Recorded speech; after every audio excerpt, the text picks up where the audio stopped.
In 1907, Britain and France embraced Russia. They used honey, in a triple alliance, Britain, France and Russia. And the honey that they used to trap Russia was that if we win the war that's coming with the Ottoman Empire, you will get Constantinople, which is what Russia wants. But they promised Russia one thing through the front door, and they took it back through the back door, like what they did to the Arabs. These are people with PhDs in deception. If they tell you that the sun is shining, don't believe them. Go outside and look up in the sky, see whether the sun is shining. When the Russian army had fought in the First World War and had suffered the most losses, the brunt of the kill were Russians. And they were now winning the war. And the Ottoman Empire was collapsing.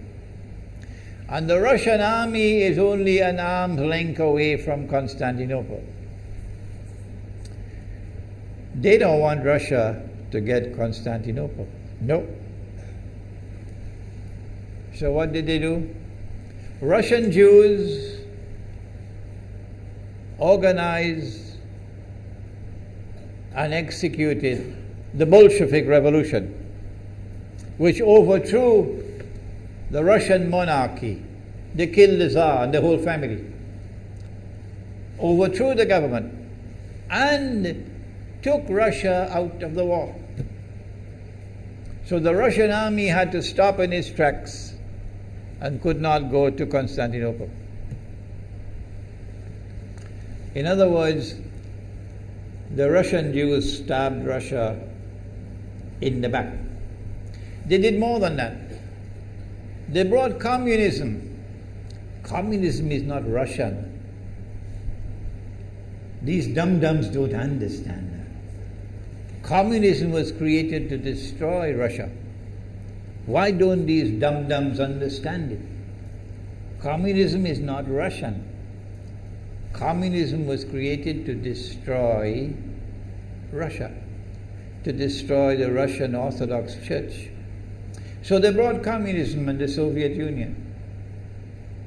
And for the next 60, 70 years, this Zionist created entity called the Soviet Union waged war on religion, waged war on the Russian Orthodox Church, killed the priests, closed down the monasteries and churches and so on.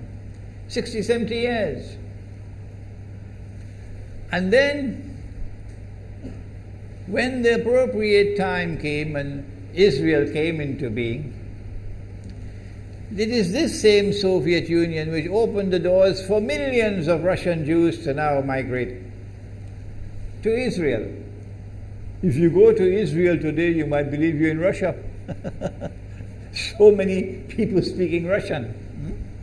These are the Russian Jews.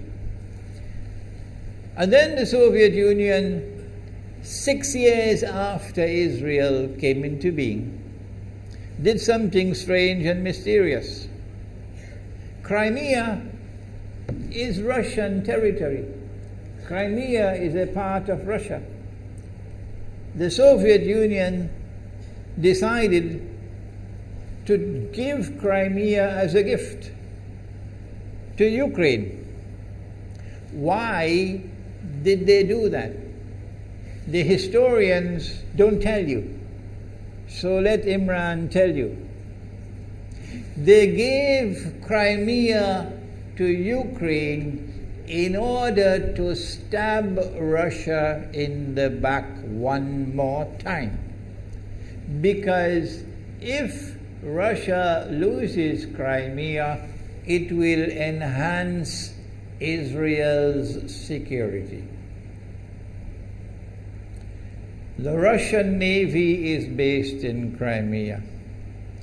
And there's a straight line from Crimea to Constantinople.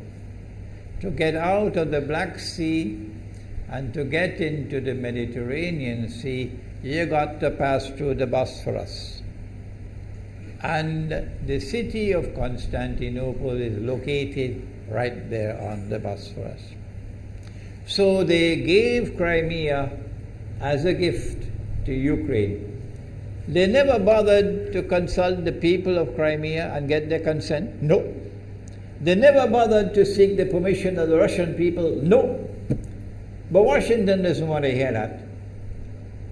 The foolish man who now sits in the White House of the United States, the foolish man who would like to pretend that he's a man of wisdom, he doesn't want to hear.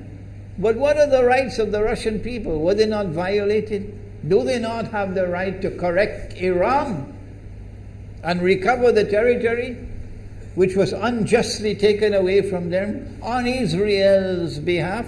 Obama doesn't want to hear that. It's inconvenient for them. But in this masjid, we will expose whether it's convenient to you or not. They did more than that.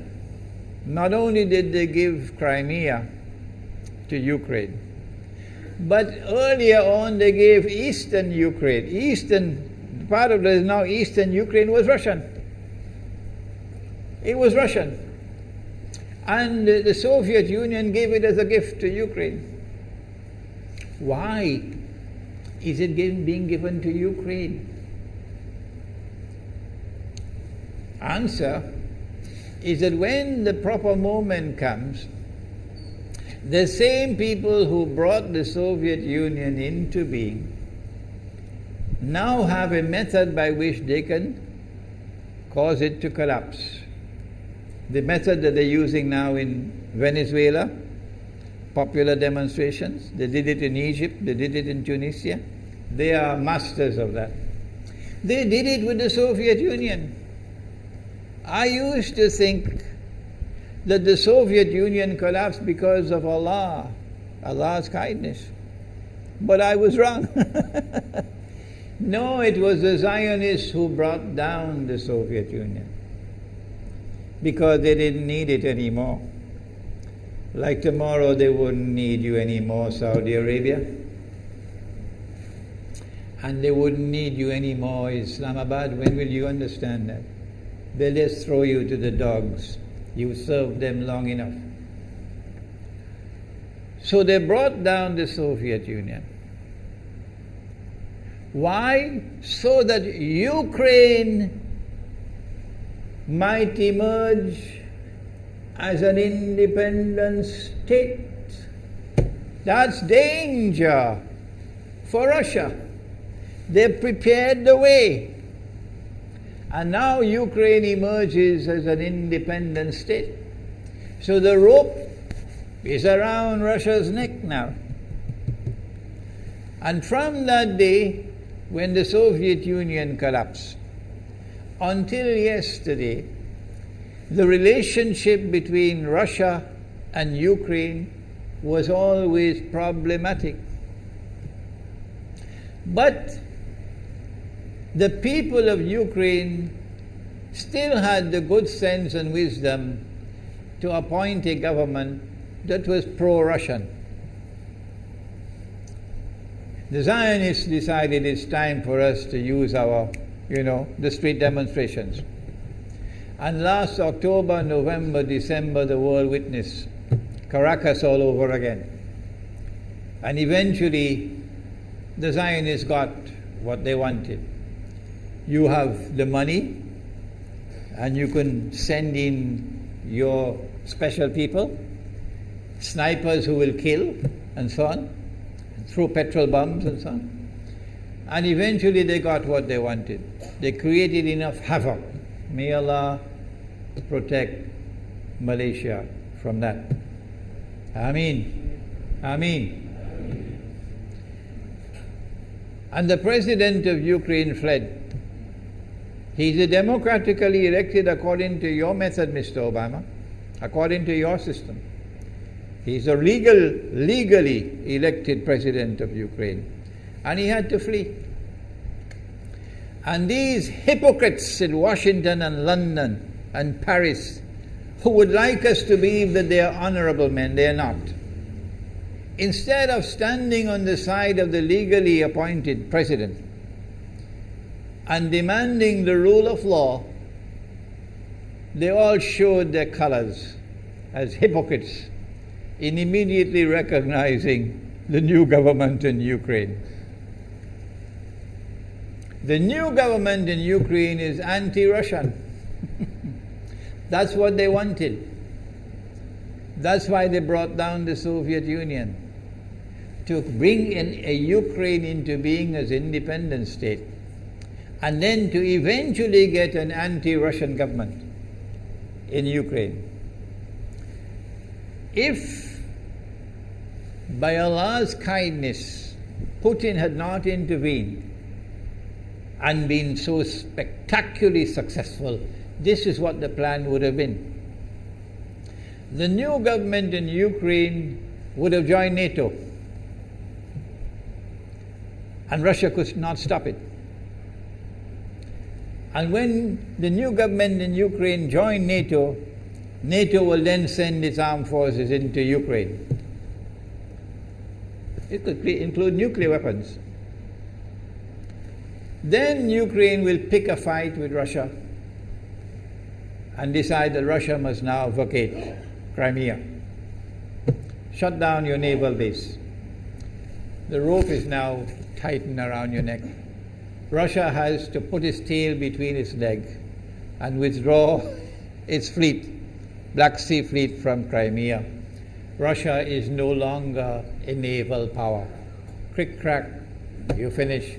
And Israel will celebrate. That was the master plan. But Allah planned, and Allah's plan was successful.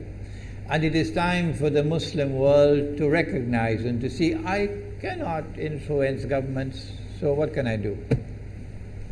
Don't bother, you waste your time with governments. But the people can understand that this was Allah's plan. They planned, the enemy planned for so long, and at the last moment Allah intervened. And Putin was able to get the people of Crimea to vote in a referendum. And they voted 90-something% in favor of returning to Russia. They were a part of Russia, and they want to return to Russia. So Putin was successful in delivering to the Zionist movement the first defeat it has ever suffered, significant defeat in the more than 100 years since the Zionist movement was established. If that is not a sign from Allah, it's time for you to wake up. Putin is now succeeding in eastern Ukraine as well, because they're barking like dogs in Washington and London and Paris. Barking. It is Russia which is doing it. It is Russia which is doing it in eastern Ukraine. Oh, but when the Ukrainian government send the Ukrainian armed forces into eastern Ukraine, they don't want to fight. They say, we will not fight our own people. They refuse to fight. So the only way that the government of Ukraine could now stamp down the insurrection, the popular resistance in eastern Ukraine, is by calling on Washington, come and send your Marines. And then what will Putin do? The Russian armed forces are amassed on the Ukrainian border. So the Ukrainian soldiers are refusing to fight their own people for two reasons. Number one, why should we do your dirty work for you? We're not going to fight our own people. That's not what soldiers are for. And number two, if we make the mistake of using guns on these Russian-speaking Ukrainians, what will the Russian army do to us tomorrow? And they have already said, Putin has already said, we are going to intervene to defend our people. He's already said it plainly. The writing is on the wall. Putin has won a victory in Crimea. Whether governments like it or not, whether governments vote this way or that way, is now irrelevant, because we all know that they have to vote where the butter is. Putin is on his road to a second victory in Ukraine. And they can't take defeat after defeat. So the writing is on the wall. Exactly as Nabi Muhammad alayhi salatu wasalam has said, that we are now moving towards the malhama. How long will it take? I don't know, and you don't know. But the malhama is coming.